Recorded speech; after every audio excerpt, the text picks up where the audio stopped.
lebih dari 30 orang saya tidak mau singgah. Tidak hanya bermain di atas kertas dengan catatan-catatan. Kehadiran saya atas nama kementerian ini dan saya dengan beberapa teman-teman yang ada. Oleh karena itu mungkin nggak untung. Mungkin kalau ada untung kembalikan sedikit pada rakyat. Kehadiran saya di Jarum Kopang ini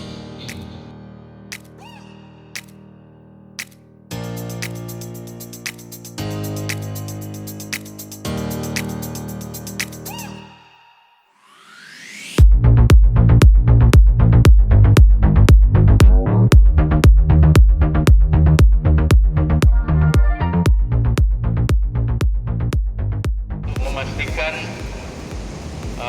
seluruh komoditas jagung kita, ayam kita tetap bisa berjalan sesuai dengan proses-proses yang normatif.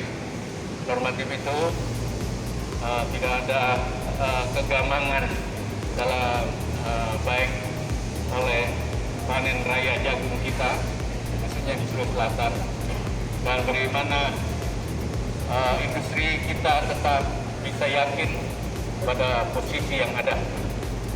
Hari ini saya menjadi yakin karena dua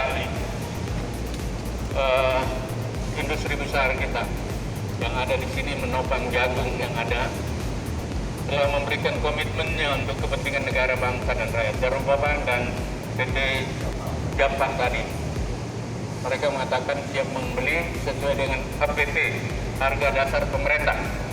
Dan saya tadi juga berkomitmen dengan direksi Jarum Kopang dan lain-lain agar turun membeli seberapapun hasilnya, tinggal prosesnya ini yang dilakukan. Yang kedua, hari ini juga kita mendapatkan komitmen kembali bahwa ayam-ayam dari peternak mandiri kita, peternak rakyat itu akan disesuaikan, akan juga ditampung sesuai dengan proses-proses yang ada.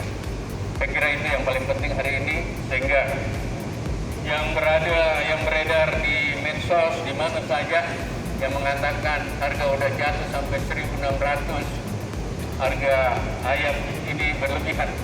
Tentu saja saya hari ini bahkan besok akan ngecek termasuk di Sulawesi Utara, besok memastikan di Jeneponto yang panen raya seperti apa. Dan saya kira